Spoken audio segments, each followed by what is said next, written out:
Hello दोस्तों, study 91 के YouTube channel में आपका बहुत बहुत स्वागत है। मैं संदीप आज सवाल जवाब सीरीज के अगले सेगमेंट में हाजिर हूं।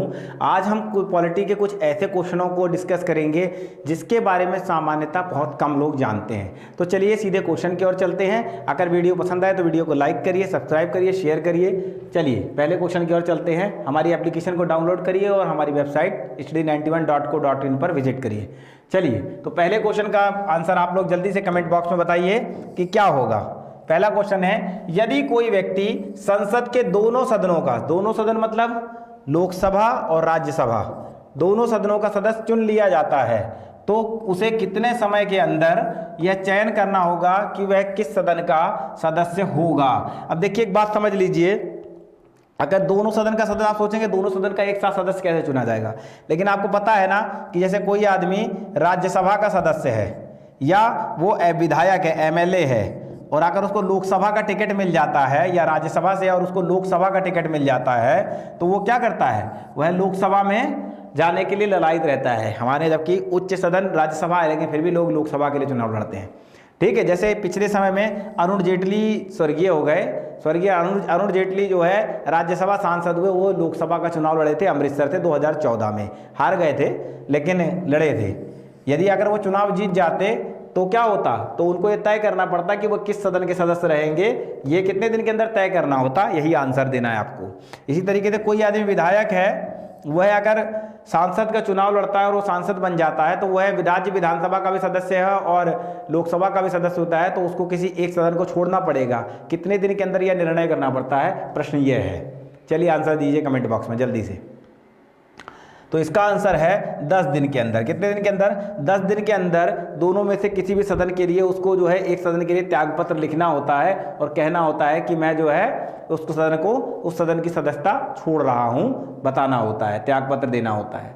अगला क्वेश्चन देखिए, अगला क्वेश्चन है, कहता है राज्यसभा और लोकसभा के लिए, यहां पर थोड़ा सा क्वेश्चन मिसिंग है। कह रहा है राज्यसभा और लोकसभा के लिए आयु सीमा क्या है, किसकी निर्धारित होने की, सदस्य निर्धारित होने की, किसकी, यहां सदस्य लिख दीजिए, सदस्य निर्धारित या सदस्य नियुक्त होने के लिए, या नियुक्त कर सकते हैं हम लोग। ठीक है, नियुक्त होने के लिए। ठीक है, राज्यसभा और लोकसभा के लिए सदस्य नियुक्त होने की आयु सीमा क्या है, क्रमशः बताइए। चलिए आंसर दीजिए जरा कमेंट बॉक्स में, क्या होगा, आंसर दीजिए एक बार। तो इसका आंसर होगा ये 30 और 25। अब आप कह सकते हैं कि सर ये भी तो हो सकता है, ये भी तो हो सकता है, तो आपको बता दूं मैंने एक प्रश्न यहां पर जो है वो है क्रमशः बताइए। तो पहले राज्यसभा है फिर लोकसभा है, इसलिए राज्यसभा के सदस्य की आयु निर्धारित सदस्य होने के लिए मिनिमम आयु 30 वर्ष होनी चाहिए और लोकसभा का सदस्य निर्धारित होने के लिए मिनिमम आयु 25 वर्ष होनी चाहिए। क्रमशः पूछा है तो हमेशा क्रमशः में हम लोग को ऐसे लिखना होता है, जो पहले उसका पहले, जो बाद में उसका बाद में। ठीक है, तो आंसर ये होगा, ये नहीं होगा। कुछ लोग इसको आंसर दे रहे होंगे, ठीक है, ये ध्यान रखिएगा। चलिए अगले क्वेश्चन की ओर चलते हैं, डिस्क्रिप्शन मैंने बता ही दिया है। अगला क्वेश्चन देखिए, इनमें से कौन सी योग्यता राज्य के महाधिवक्ता, देखिए क्या पूछ रहा है, राज्य के महाधिवक्ता की बात पूछ रहा है, इनमें से कौन सी योग्यता राज्य के महाधिवक्ता नियुक्त होने के लिए आवश्यक नहीं है। किसके लिए? राज्य के महाधिवक्ता, एडवोकेट जनरल बनने के लिए, जो राज्य सरकार का एडवोकेट होता है उसको बनने के लिए आवश्यक नहीं है। नहीं है की बात पूछ रहा है, ये ध्यान रखिएगा। तो क्या होगा, क्या वह उच्च न्यायालय का न्यायाधीश होने के लिए योग्यता रखता हो, यह बात क्या है, सही है। ठीक है, दूसरा कह रहा है वह भारत का नागरिक होना चाहिए, बिल्कुल होना चाहिए, तभी वो बन सकता है, दोनों बातें हैं। तीसरा कह रहा है 10 साल के लिए एक न्यायिक कार्यालय में कार्यरत होना चाहिए, बिल्कुल होना चाहिए, या तो 10 साल की प्रैक्टिस होनी चाहिए, दोनों में एक बात होनी चाहिए। ठीक है, इसके बाद कहता है वह पहले राज्य सरकार के किसी अन्य न्यायिक पद पर जो है ना रहा हो, ऐसी कोई बात नहीं है, ऐसा कुछ नहीं होता है। कोई व्यक्ति अगर पहले राज्य सरकार में, हाई कोर्ट में पद होते हैं, सीएससी रहा हो, ठीक है, क्या हो, सीएससी रहा हो, जो सिविल केस सुनते हैं राज्य सरकार की तरफ से, सीएससी रहा हो, तो ऐसा नहीं है कि वो जो है एजी नहीं बन सकता है, एडवोकेट जनरल नहीं बन सकता है, ऐसा कोई प्रावधान नहीं है। इसलिए आपका ये आंसर होगा 4th वाला। ठीक है, ये आपका आंसर होगा डी। ठीक है, चौथा आंसर है आपका। चलिए अगले क्वेश्चन की ओर चलते हैं, ये पूरा डिस्क्रिप्शन मैंने बता दिया। आगे कह रहा है विधायी प्रक्रिया को दृष्टिगत रखते हुए विधेयक कितने प्रकार के होते हैं। चलिए ये वाला आंसर आप लोग एक बार कमेंट बॉक्स में बता दीजिए जल्दी से। विधायी प्रक्रिया को यानी कि कानून बनाने की जो प्रक्रिया है इसके आधार पर दृष्टिगत यानी इसको ध्यान में रखते हुए विधेयक कितने प्रकार के होते हैं। सिर्फ इतनी सी बात आपको बतानी है, विधेयक कितने प्रकार के होते हैं, जल्दी से बता दीजिए। ठीक है, ये ऑप्शन है आपके 4, 5, 3, 2 कितने प्रकार के होते हैं, जल्दी बता दीजिए विधायी प्रक्रिया को। तो इसके लिए जो आंसर है वह जो है सामान्यतः 4 प्रकार के होते हैं। कौन कौन से बिल होते हैं? एक होता है सामान्य बिल जो किसी अधिनियम को लेके आते हैं तब होता है। दूसरा धन विधेयक, जब आप 109, 110, 111 इसके बारे में पढ़ते हैं अनुच्छेद के, तो ये सारी बातें आती है। धन विधेयक, वित्त विधेयक और संविधान विधेयक। संविधान संशोधन विधेयक होना चाहिए, यहाँ पर थोड़ा सा मिस्टेक है, यहाँ पर संविधान संशोधन विधेयक होना चाहिए इसको, तब आपका ये 4 विधेयक हो जाएंगे, संविधान संशोधन विधेयक। तो यही 4 विधेयक होते हैं, बिल ये 4 प्रकार के होते हैं, पास होने के बाद एक्ट बन जाते हैं। ठीक है, ठीक है, ये पास होने का, बिल ही पास होने के बाद एक्ट बनता है। कैसे? कोई बिल है, आपको पता है कोई भी बिल जो होता है वह जो है लोकसभा या राज्यसभा में किसी एक सदन में रखा जाता है। मान लीजिए यहाँ से पास होगा तो यहाँ चला जाएगा, यहाँ से पास होगा तो प्रेसिडेंट के पास चला जाएगा, और प्रेसिडेंट के साइन होते ही वह बिल क्या हो जाएगा? वह एक्ट बन जाएगा। क्या बन जाएगा? बिल ही अधिनियम हो जाएगा, विधेयक को ही क्या बन जाएगा? अधिनियम बन जाएगा। यही 4 प्रकार के सामान्यतः विधायी प्रक्रिया के आधार पर 4 प्रकार के हैं। अगला क्वेश्चन देखिए, इनमें से कौन सा अधिनियम पूछ रहा है, इनमें से कौन सा अधिनियम अनुच्छेद 39 घ के परिप्रेक्ष्य में संसद द्वारा पारित किया गया है। एक्चुअली में आप जब बेयर एक्ट देखेंगे तो आपको अनुच्छेद 39 घ मिलेगा नहीं। क्यों नहीं मिलेगा? क्योंकि परिशिष्ट की चीज़ है। ठीक है, तो ये अब नहीं मिलता है आपको, यहाँ पर पढ़ने को नहीं मिलेगा, क्योंकि 39A मिलेगा, जिसमें क्या कहा गया है? जिसमें कहा गया है कि फ्री लीगल एड की बात की गई है, फ्री विधिक सहायता की बात की गई है 39 में राज्य के नीति निर्देश तत्व में। लेकिन 39D के अनुसार जो है पास किया गया था, जो आर्थिक रूप से कमजोर लोग हैं उन लोगों को क्या होना चाहिए? उन लोगों को मदद मिलनी चाहिए जो आर्थिक रूप से कमजोर हैं उनको। तो यहाँ पर इसके संदर्भ में एक अधिनियम पारित किया गया था। वह कौन सा अधिनियम था? सिर्फ यह बात आपको बतानी है कि वह कौन सा अधिनियम था। पर्यावरण संरक्षण अधिनियम पास किया गया था, सामान्य पारिश्रमिक अधिनियम 1976 पास किया गया था, वन्य जीव संरक्षण अधिनियम 1972 पारित किया गया था, या SC/ST एक्ट 1989 पारित किया गया था। चलिए जल्दी से आप कमेंट बॉक्स में आंसर दे दीजिए इसका। चलिए, तो इसका आंसर है सामान्य पारिश्रमिक अधिनियम 1976 पारित किया गया था। ठीक है, ये आपका आंसर होगा इस क्वेश्चन का। ठीक, अगले क्वेश्चन को देखते हैं। ठीक, ये हो गया आपका। अगला क्वेश्चन देखिए, नीति निर्देशक तत्व भारतीय संविधान की आत्मा, यह कथन किसका है? आपने बहुत सारा मूल अधिकारों के बारे में, उसके बारे में पढ़ा होगा। नीति निर्देशक तत्व के बारे में बहुत कम लोगों ने बोला है, इसलिए मैं इस प्रश्न को लेके आया हूं कि DPSP जो है राज्य के नीति निर्देशक तत्व जो है संविधान की आत्मा है, यह कथन किसका है? किसने यह कथन दिया था? डॉक्टर आशीर्वादम या आशीर्वादम होना चाहिए, डॉक्टर आशीर्वादम, बेंथम, डॉक्टर अम्बेडकर या ग्लेविन ऑस्टिन? किसने बोला था? जल्दी बताइए।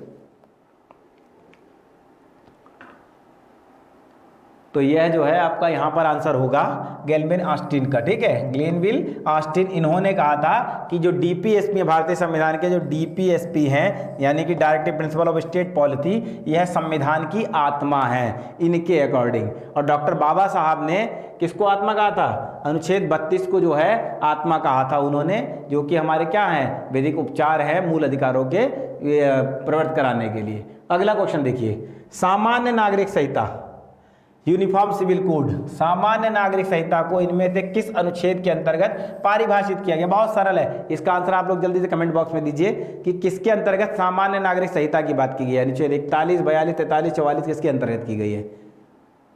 तो इसका आंसर होगा अनुच्छेद 44 के अंतर्गत की गई है। किसके अंतर्गत की गई है? अनुच्छेद 44 के अंतर्गत सामान्य नागरिक संहिता की बात की गई है। ठीक है दोस्तों, कहा गया है कि राज्य जो है सामान्य नागरिक संहिता बनाने के लिए प्रयास करेगा। ये बात देकर नहीं है ना, प्रयास करेगा चल रहा है। उत्तर ये आपका है ही है। आगे चलिए, अगला क्वेश्चन, निम्नलिखित में से कह रहा है, निम्नलिखित में से कौन सा एक प्राकृतिक न्याय, नेचुरल जस्टिस का एक सिद्धांत नहीं है? प्रश्न है नहीं है। ये बताना है आपको। प्राकृतिक न्याय को कहाँ दिया गया है? संविधान के अनुच्छेद 14 में प्राकृतिक न्याय की बात करता है। ठीक है, प्राकृतिक न्याय के सिद्धांत को कहाँ सम्मिलित किया गया है? तो अनुच्छेद 14 में। एक बात ध्यान रखिए, किसमें सम्मिलित किया, प्रश्न आ जाए तो अनुच्छेद 14 में सम्मिलित किया गया है। मेनका गांधी केस भी आपने पढ़ा ही होगा, उसमें ज्यादातर इसके बारे में खूब चर्चा हुई है। तो इसमें पहला क्वेश्चन जो है, पहली बात क्या है, सिद्धांत है ये ऑडी अल्ट्रम पार्टम। दूसरा कह रहा है नेमो जुडेक्स इन कासा सुआ। ये सब जो शब्द लिखे हुए हैं ना, एक्चुअलिटी में ये जो शब्द हैं ये लैटिन वर्ड हैं, मैक्सिम कहते हैं इनको, मैक्सिम है। एक क्वेश्चन ऐसा जो है प्रीवियस ईयर में आ चुका है। आगे कहता है रीजन डिसीजन, और चौथा कहता है हार्मोनियस कंस्ट्रक्शन। क्या कहता है? हार्मोनियस कंस्ट्रक्शन, सामंजस्यपूर्ण अर्थान्वयन की बात भी करता है। ठीक है, तो क्या करता है यहां पर आपको बताना है, तो इसमें से कौन सा सिद्धांत या कौन सा सिद्धांत नहीं है। तो देखिए ऑडी अल्ट्रम पार्टम और कासा सुआ, ये दोनों ओल्ड सिद्धांत हैं नेचुरल जस्टिस के, ये दोनों पुराने सिद्धांत हैं। इसका मतलब होता है ऑडी अल्ट्रम पार्टम का कि जो है, इसका ऑडी अल्ट्रम पार्टम का मतलब है कि दोनों पक्षों को सुनवाई का मौका दिया जाना चाहिए। ठीक है, और इसका मतलब होता है नेमो जुडिक्स इन कासा सुआ, इसका मतलब होता है कि दोनों, क्या नाम है, कोई व्यक्ति अपने मुकदमे में जज नहीं हो सकता है। इन दोनों सिद्धांतों का ये मतलब होता है, ये पुराने सिद्धांत हैं।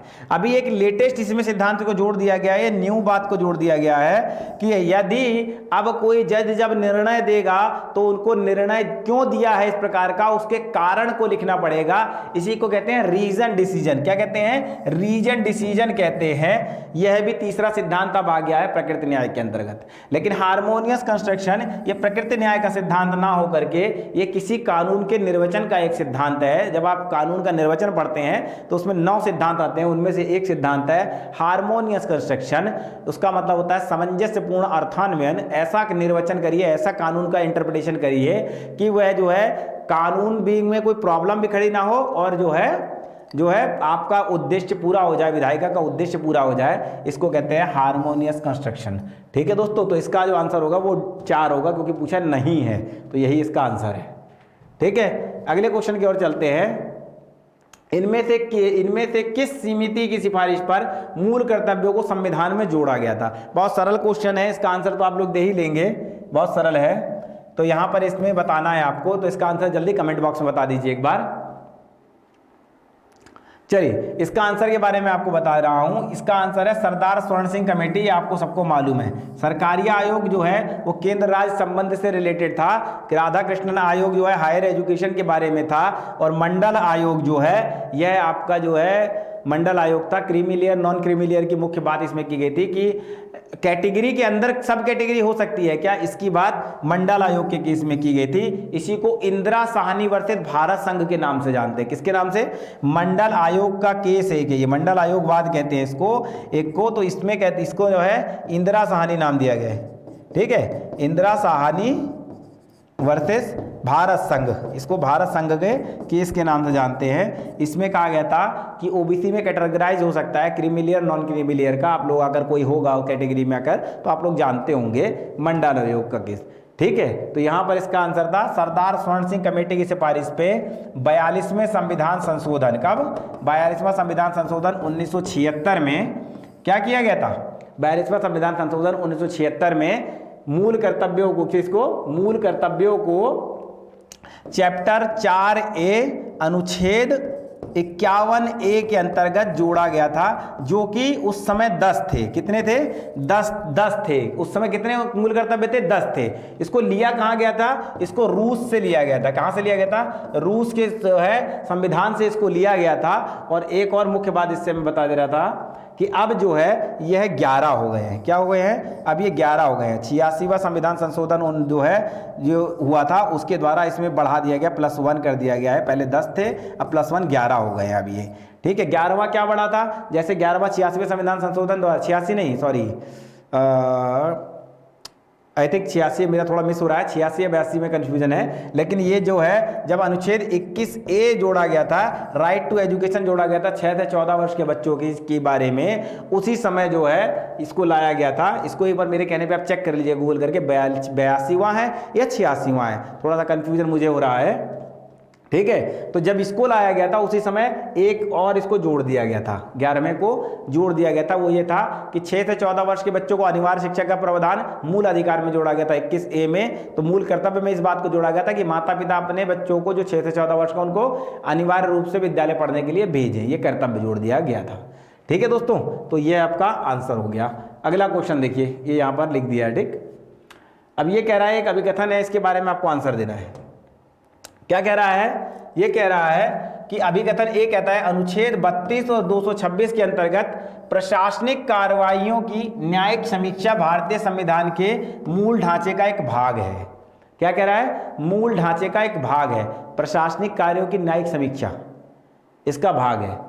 तो क्या प्रशासनिक कार्यवाहियों का न्यायिक क्या नाम है, न्यायिक क्या करते हैं, जुडिशियल रिव्यू कर सकते हैं, न्यायिक समीक्षा कर सकते हैं क्या? तो ये दूसरा कह रहा है, तर्क क्या कह रहा है, उच्चतम न्यायालय द्वारा एल चंद्र कुमार बनाम भारत संघ के मुकदमे में इसी स्थिति को उचित ठहराया गया था। ठीक है, इसी स्थिति को उचित ठहराया गया था, मुकदमे में इस स्थिति को उचित ठहराया गया था, ये पूछ रहा है। तो यहाँ पर मैं आपको बता दूं कि अनुच्छेद 32 और 226 के अंतर्गत प्रशासनिक कार्यवाहियों की न्यायिक समीक्षा की बात क्या की जाती है? नहीं की जाती है। ठीक है, यह जो है सिर्फ क्या है, मूल अधिकारों के सिर्फ प्रशासनिक कार्यवाही के लिए इसके ऊपर न्यायिक समीक्षा नहीं होगी। 226 और उसमें सिर्फ रिट की बात की गई है, और वह सिर्फ प्रशासनिक नहीं हो, व्यक्तिगत भी हो सकती है। ठीक है ना, तो ये ए गलत है, ये ए गलत है। ठीक है, और आर सही है, लेकिन आर सही है, ए गलत है, ये ध्यान रखिएगा, इसका आंसर हो जाएगा। ठीक है दोस्तों, तो हमारा सेगमेंट आज का यहीं खत्म होता है। मिलते हैं अगले सेगमेंट में, तब तक के लिए धन्यवाद। गुड नाइट, शुभ रात्रि, शब्बा खैर।